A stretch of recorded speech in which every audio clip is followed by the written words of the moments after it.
I was in Hoboken, and it was right across. Were you living in Hoboken? No, I was living at my parents'. Okay. But I was taking the commuter train in. I didn't see any of the planes hit. I saw the buildings go down, though.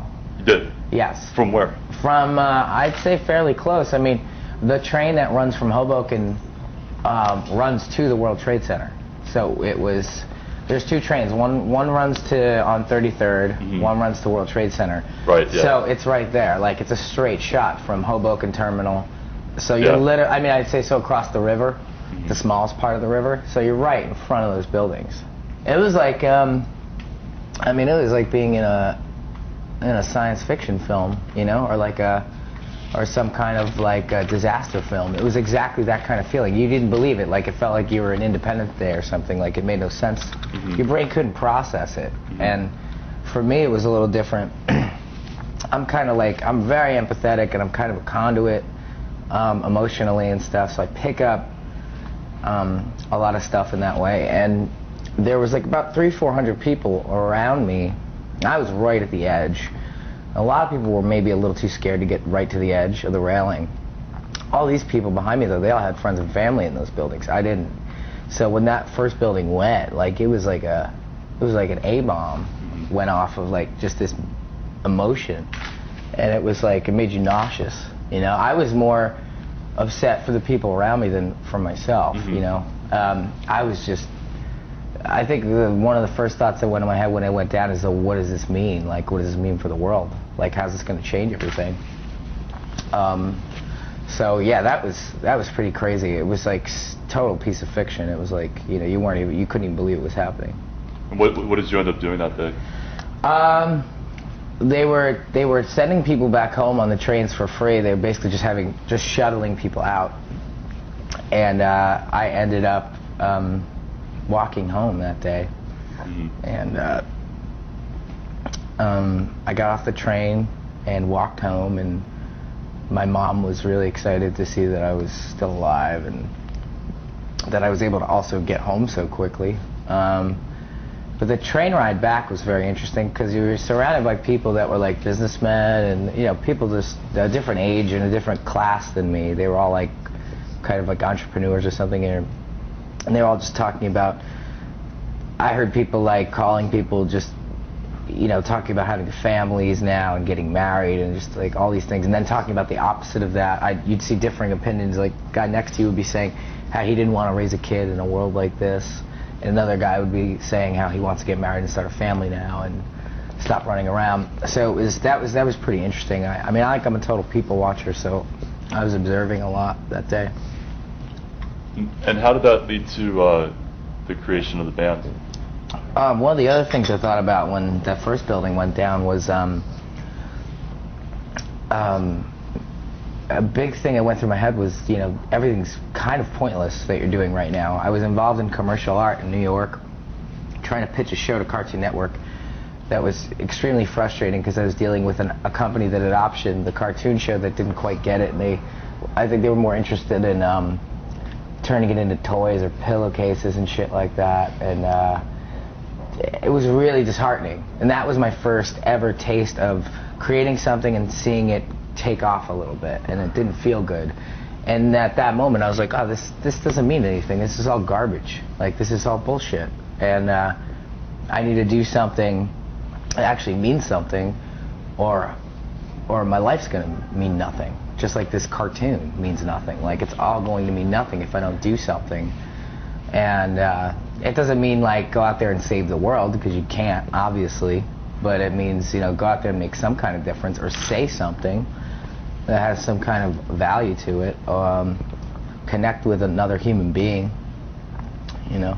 So that was it. I mean, and I think it took a couple weeks tops, and then we were jamming, and then a month later we had Mikey, and then a month after that we were playing, and then a month after that we were recording, and then touring. So it was just like every month was a giant thing happening for us, you know.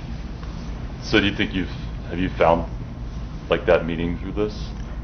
I absolutely. I mean, I feel like I've accomplished a lot, my personal goals with the band, And yeah, I think I you know, we created something special together, and I wanted to be part of the team. I didn't just want to be it myself.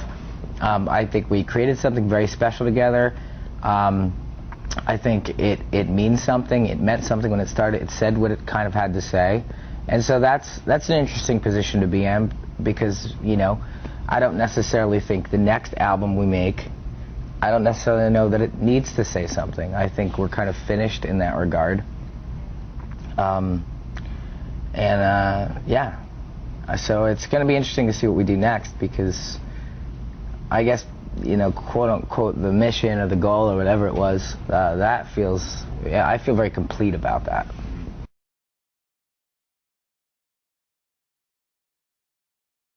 Like, the feeling that I got growing up in that area, did you ever kind of have these kind of moments where you're in an environment, even in high school or anywhere else, where you realize, like, wow, I'm completely built differently than every single person I'm around? Like, from the kids bullying, like, I'd watch kids bully other kids, and it was all about, like, force and aggression and dominance. Mm-hmm.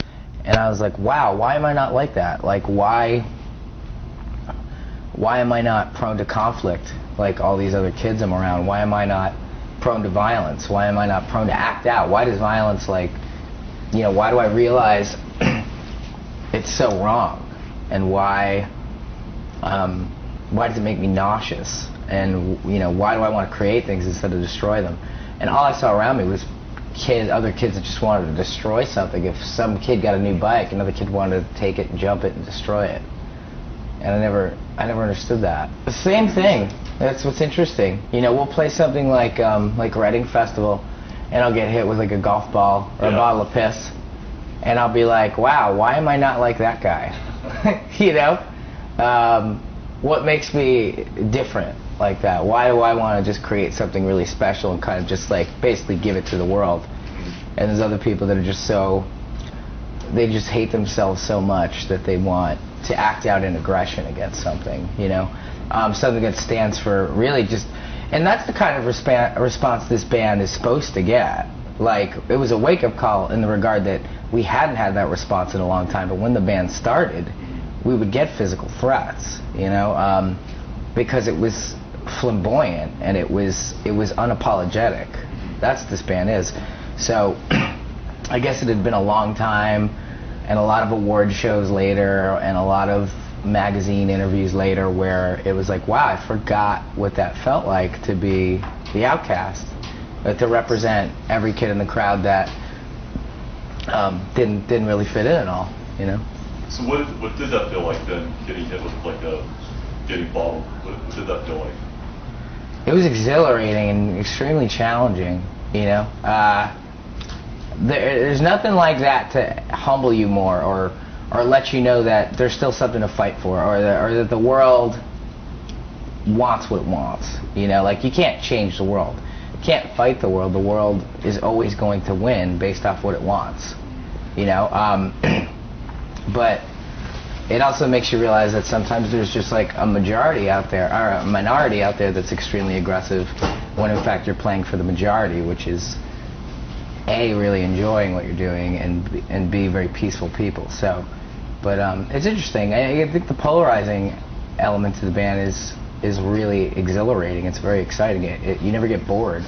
So when you got, like, hit with the ball, you felt like exhilarated? Yeah, I mean, that actually ended up I think when all is said and done, I mean, we'll have, you know, we've had shows since that I feel were, like, maybe my personal best, or I said something extra witty that day or extra important, but I think when all is said and done, people will look at that very specific show and say that was the most important show of this band's career, because they got up there facing a tremendous amount of opposition and won an entire crowd over, and did it with every single camera on them and everybody facing them.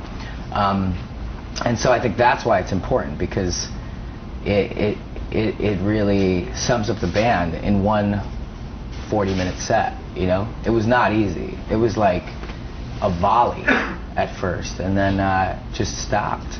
And there was cheering, and there was excitement, and there was positivity, like, you know, like a current through the audience. And it was really amazing. It's amazing to watch some of the footage that BBC captured of it.